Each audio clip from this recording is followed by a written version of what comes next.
June 3rd, 1966. Tai Ninh Province. 4:18 a.m. The jungle is never silent. Even before dawn it breathes. Cicadas ticking like broken watches, leaves dripping from last night's rain, the distant cough of artillery far enough away to be ignored. Private First Class Michael Mick Donovan, 25th Infantry Division, presses his cheek against the damp earth and listens. There's a sound he doesn't recognize.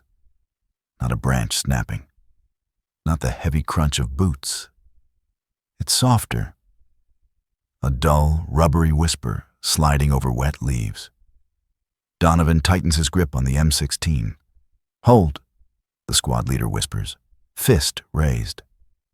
5 American soldiers freeze along the jungle trail, boots sunk into black mud that smells like rot and metal. Their uniforms are already soaked through. Their feet ache inside stiff, waterlogged combat boots that were never meant for this place. The sound comes again. Shh. Shh. Barely there. Then, nothing. Minutes pass. No contact. No movement. The jungle closes back in as if it never happened. When the patrol resumes, Donovan mutters under his breath, half joking, half annoyed. "Probably some VC barefoot again," he says. "Crazy bastards don't even wear shoes." The others chuckle softly. They've all seen them. Viet Cong fighters slipping through villages or jungle clearings wearing crude black sandals cut from old truck tires, straps nailed together with wire or bamboo. The Americans call them Ho Chi Minh sandals, or worse, they laugh at them. Back at base, some Marines hang captured sandals from tent poles like trophies. Others kick them aside in disgust. Who goes to war in flip-flops? But out here, under the canopy, laughter doesn't last long. Because those sandals leave no clear prints. They don't squelch like leather boots. They don't rot. They don't fall apart after weeks in water. And most importantly, you don't hear them coming. By 1966, American troops across South Vietnam are discovering a truth no training manual prepared them for. The jungle does not reward strength. It rewards adaptation. U.S. combat boots, black leather with heavy soles, are designed for European battlefields. Roads, fields, dry ground. They look imposing. They polish well. They march in formation. In Vietnam, they become a liability. Leather stiffens when wet, then cracks, soles separate. Mold eats through stitching. Feet stay soaked for days, leading to trench foot infections, blisters so deep some soldiers can't walk. Medics treat rotting skin as often as bullet wounds. Meanwhile, the Viet Cong move. Quietly, endlessly, barely leaving a trace. Their sandals, Dep Rue, are made from discarded American truck tires. Goodyear, Firestone. The irony is not lost on anyone who notices. Each pair is cut by hand. No two are the same. Thick rubber soles resist thorns, pungy stakes, and jagged roots. The tread grips mud instead of clogging with it. When a strap breaks, it's replaced with wire, rope, or vine on the spot. They don't look impressive. They don't need to be. Donovan's patrol reaches a shallow stream just after sunrise. The water is brown, slow-moving, and smells faintly of decay. As they cross, he spots something half-submerged near the bank. A sandal. Black rubber. 3 straps. The sole worn, smooth in places. He nudges it with his boot. "Hey," he says. "Another one." The squad gathers around. Someone snorts. Guy probably ran off barefoot. The platoon sergeant kneels, examining it more closely. He turns it over. "No," he says quietly. "He didn't run." He points to the tread. The wear pattern is even, balanced, years of use. "This guy's been walking a long time," the sergeant says, "and he's still walking." No one laughs this time. Elsewhere in Vietnam, similar moments are playing out. Near the Iron Triangle, along the Ho Chi Minh Trail, in the Mekong Delta, American units report the same thing again and again. The enemy seems to appear and disappear at will. Ambushes come from nowhere. Trails used hours earlier show no clear footprints. Tracking dogs lose scent. At first, commanders attribute it to terrain, or luck, or exaggeration. Then they start collecting evidence. Captured Viet Cong fighters, abandoned camps, recovered gear, and sandals. Lots of sandals. Intelligence officers begin including them in reports, not as curiosities, but as clues. The sandals are lighter than boots, quieter, easier to dry. They don't sink as deeply into mud. They don't shine or reflect light. They don't require supply lines to replace. They are logistics proof. In a war where supply matters more than firepower, that detail starts to loom larger than anyone expected. In a small village near the Cambodian border, Nguyen Van Hoa, a local farmer turned courier, tightens the straps of his sandals before stepping into the tree line. He has walked this path hundreds of times, carrying rice, messages, sometimes ammunition. He knows every route, every slope, every place the ground gives way. American boots announce themselves. His sandals do not. When aircraft pass overhead, he stops, waits, blends into the ground. The sandals are not a symbol of poverty to him. They are freedom.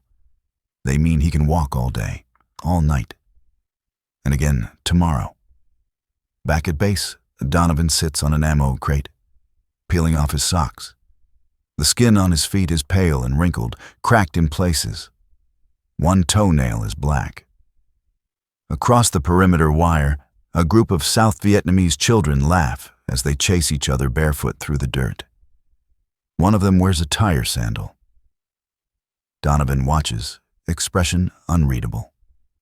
For the first time, a thought creeps in that makes him uncomfortable. What if we're the ones overdressed for this war? He doesn't say it out loud. Not yet. But the jungle is already teaching lessons no one back home is ready to hear. And the sandals, ridiculed, ignored, dismissed, are about to become one of them. July 14th, 1966. Cu Chi District, 2:02 p.m. The rain comes down sideways. Not in drops, but sheets, hammering leaves into submission, turning trails into rivers and foxholes into shallow graves. Specialist Harold Hal Mercer, 1st Infantry Division, braces himself against a tree as his squad pushes forward, boots sucking at the ground with every step. Each movement is loud. Too loud. The jungle answers noise with attention. Mercer feels it in his bones. His boots, brand new when he arrived in country 4 months ago, are already ruined. The leather has split at the seams. The soles are peeling away like old bark. Water sloshes inside them no matter how tightly he laces up. He envies the locals. They move differently. Light, efficient, almost weightless. Earlier that morning, the patrol passed through a deserted hamlet. Smoke still hung in the air, but from cook fires extinguished in a hurry. A pot of rice steamed quietly under a lean-to. Chickens wandered freely, and on the ground, by the door of a hut, sandals. Dozens of them, lined up neatly, different sizes, different wear patterns, some barely used, others worn so thin you could see daylight through the rubber. Mercer had stared longer than he meant to. "Why don't we wear those?" he finally asked. The question earned a few laughs. "You want to fight a war in flip-flops?" someone joked. But the platoon sergeant didn't laugh. "Because," he said, scanning the tree line, "they're not trying to look like an army." That answer stuck. The longer American forces stay in Vietnam, the clearer one truth becomes. This is not a battlefield that respects appearances. Camouflage works until it gets wet. Formations work until they hit jungle. Firepower works until the enemy refuses to stand still. The Viet Cong don't match the Americans in equipment, vehicles, or air support. They don't try to. They match them in endurance, and endurance starts at the ground level. Feet. American combat boots are issued with precision, sized, logged, replaced through supply chains stretching across the Pacific. Viet Cong sandals are made wherever rubber can be found. Truck tires abandoned after airstrikes, blown-out wheels from U.S. convoys, discarded industrial scraps. The material is free. The labor is local. The knowledge is passed hand to hand. A fighter can make a pair in under an hour. A village can outfit an entire unit in a day. And when they wear out, they don't wait. They cut another pair. In late 1966, a classified Army medical report begins circulating quietly among commanders. The numbers are uncomfortable. Foot-related injuries, trench foot, fungal infections, ulcers, are sidelining thousands of American troops each month. Some units report up to 20% non-combat casualties due to foot conditions alone. The jungle never dries. Boots never recover. But sandals, they drain instantly. They don't trap moisture. They don't rot. They don't blister in the same way. They offer less protection, but the trade-off favors movement, and movement is life. August 2nd, 1966, near the Ho Chi Minh Trail. Nguyen Van Hoa has been walking for 12 hours. His load is heavy: rice, salt, medical supplies wrapped in oilcloth. But his pace never slows. The trail underfoot is narrow, barely visible, a ribbon of packed earth winding through dense green. He stops only when aircraft pass. He listens, then continues. His sandals are warm from friction, molded perfectly to his feet after years of wear. Each step is familiar, predictable.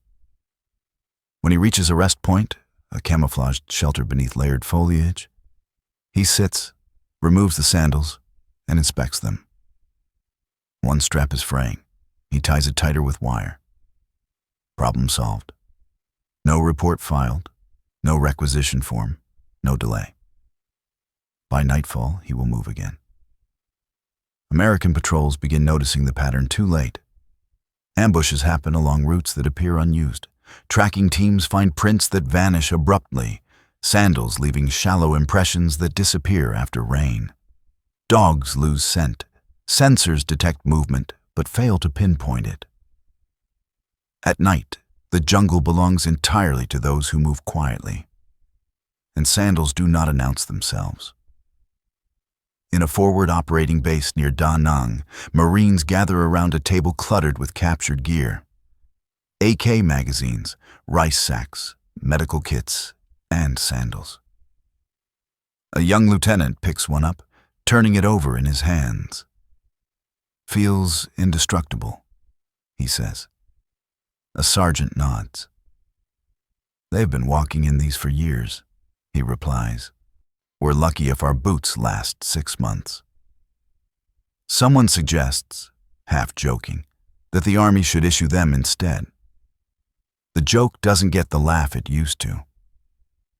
By early 1967, some American troops begin quietly experimenting, wearing jungle boots without socks, cutting slits for drainage, swapping insoles. A few, very few, try local sandals on short patrols.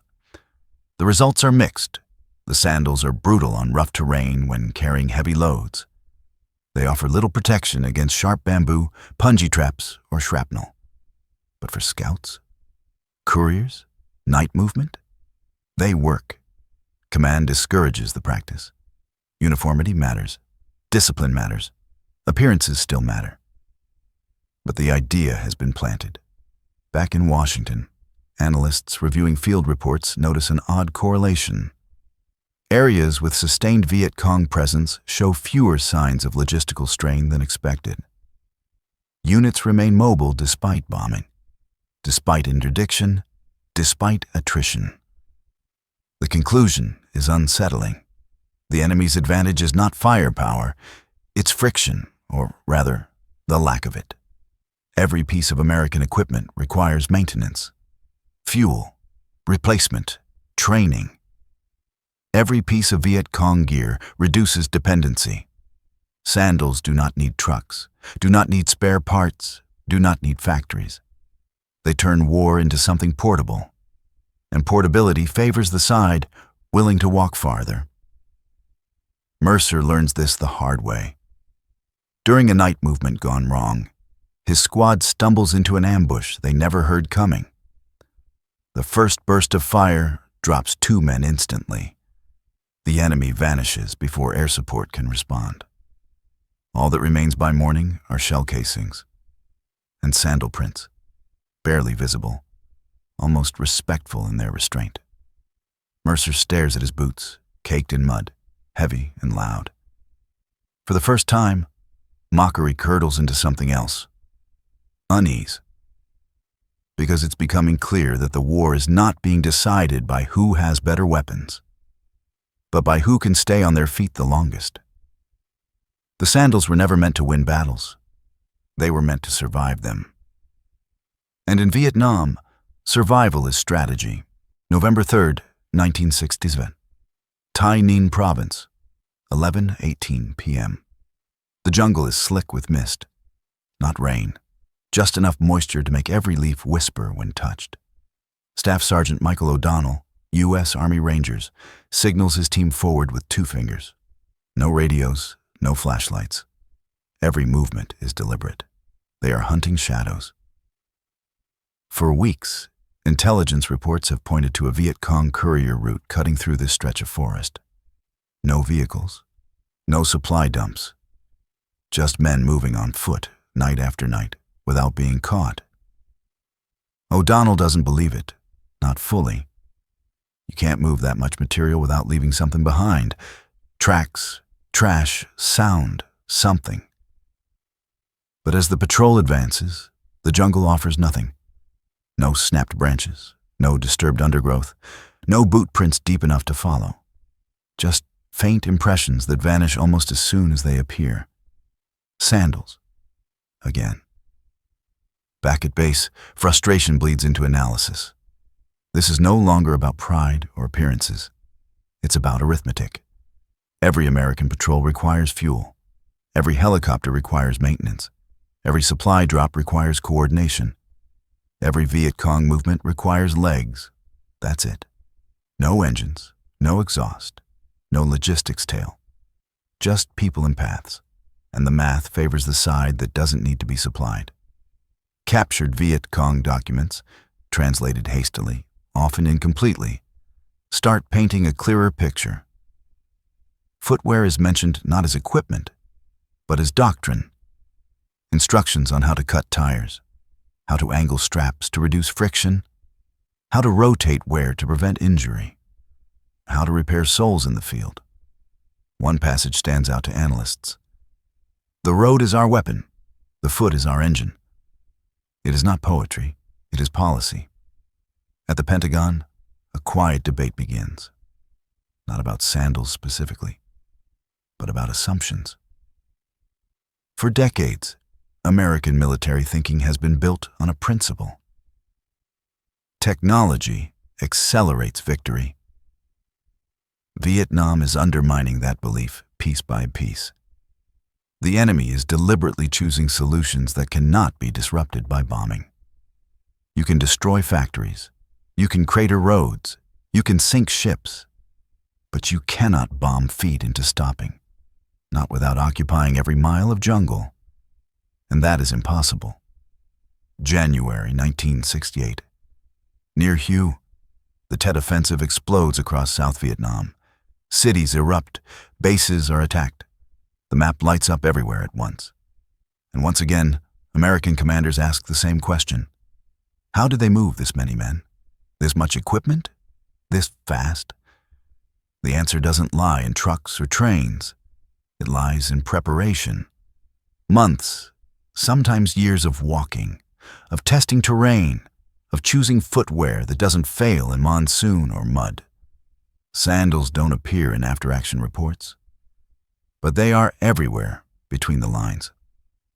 In the aftermath of Tet, A Marine intelligence officer writes a note in the margin of a field assessment. Enemy logistics are not fragile. They are invisible. That invisibility is rooted in simplicity. No dependency on spare parts. No reliance on supply chains that could be severed. No urgency to move quickly. The Viet Cong and North Vietnamese Army do not need speed. They need continuity. Sandals provide exactly that. American troops begin to talk about it openly now. Not as a joke, as a problem. In mess halls and bunkers, conversations change tone.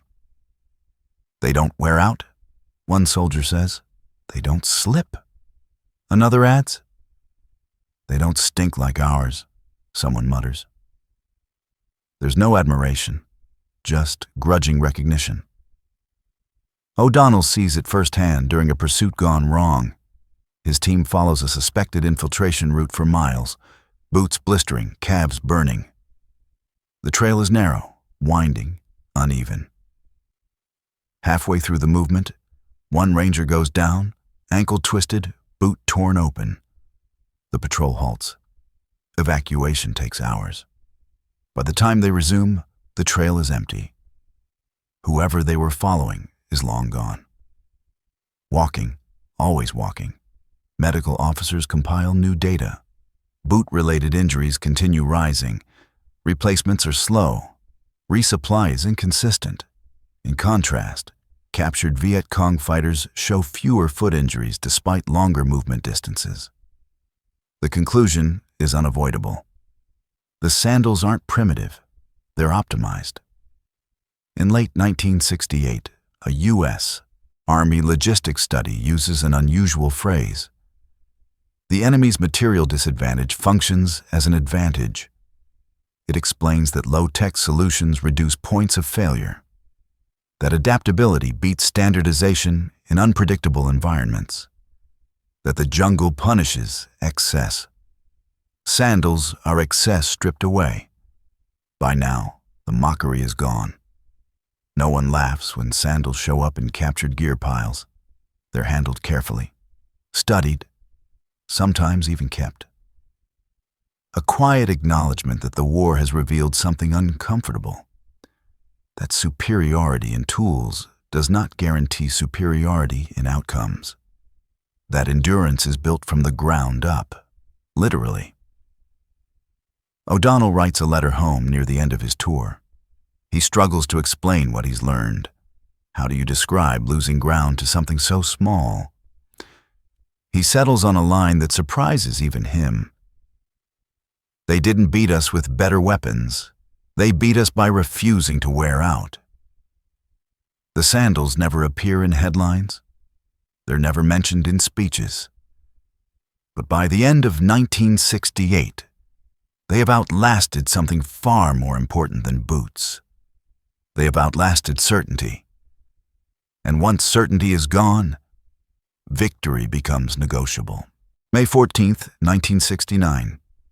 A shaded trail outside the A Shao Valley. 6:02 a.m. The ground is cool here. Not soft, just damp enough to accept weight without protest. Leaves lie flattened in long, subtle lines where men passed hours earlier. The jungle has not erased them yet. Captain Robert Hayes, U.S. Army Intelligence, crouches low and studies the marks. Not boot prints, something else. Shorter impressions. Wider at the toe, barely visible at the heel. Sandals again. Hayes exhales slowly. They don't fight the terrain. He says to no one in particular. They agree with it.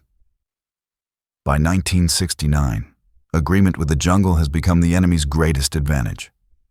American forces arrive prepared to dominate through firepower, mobility, and speed. But Vietnam is not a place that rewards speed. It rewards patience. Every river crossing takes time. Every ridgeline punishes weight. Every wet season eats equipment alive. Boots crack, soling separates.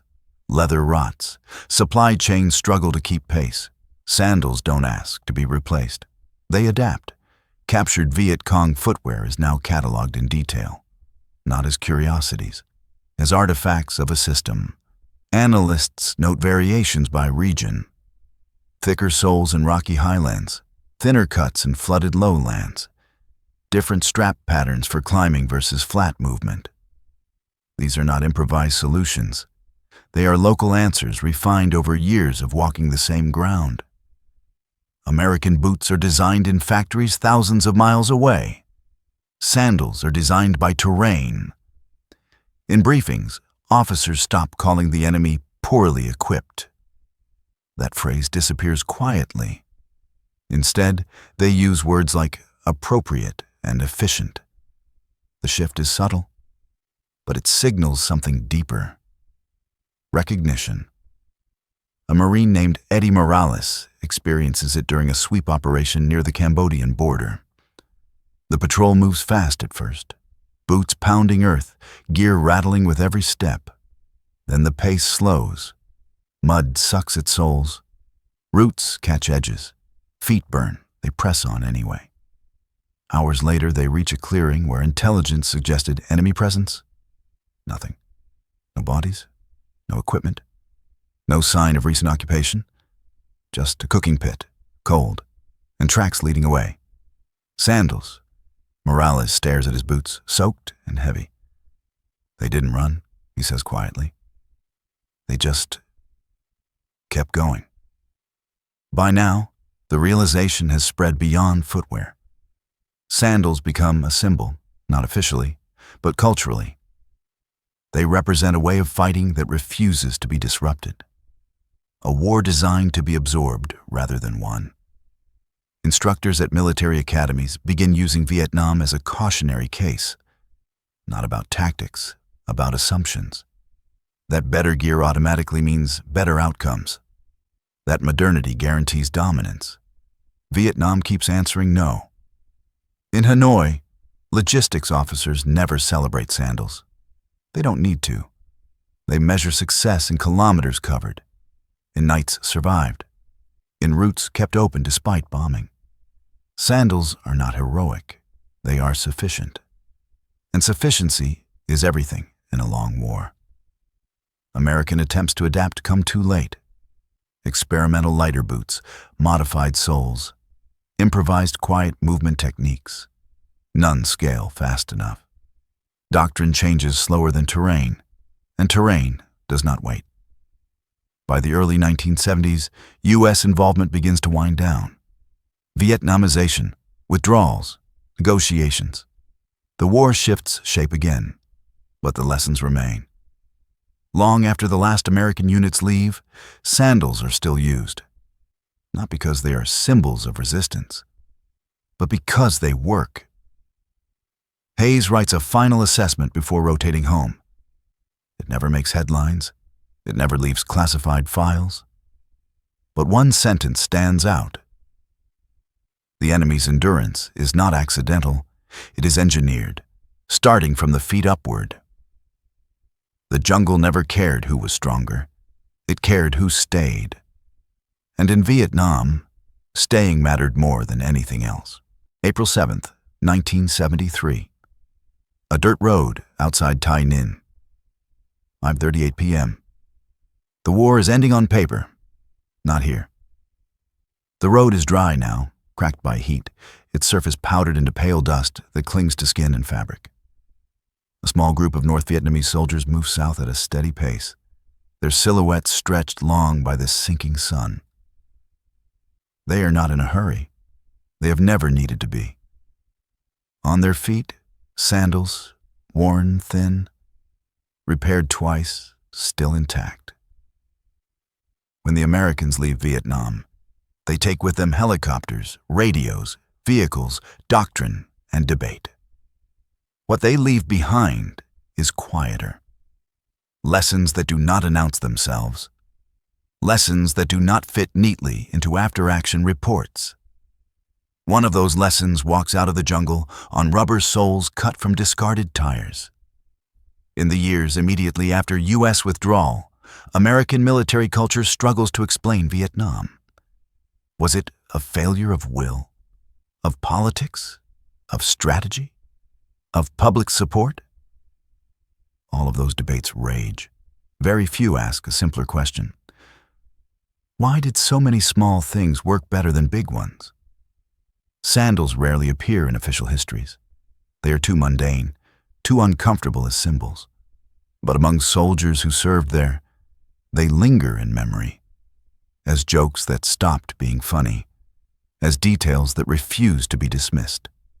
A former Army sergeant named Thomas Keller tries to explain it decades later in an interview.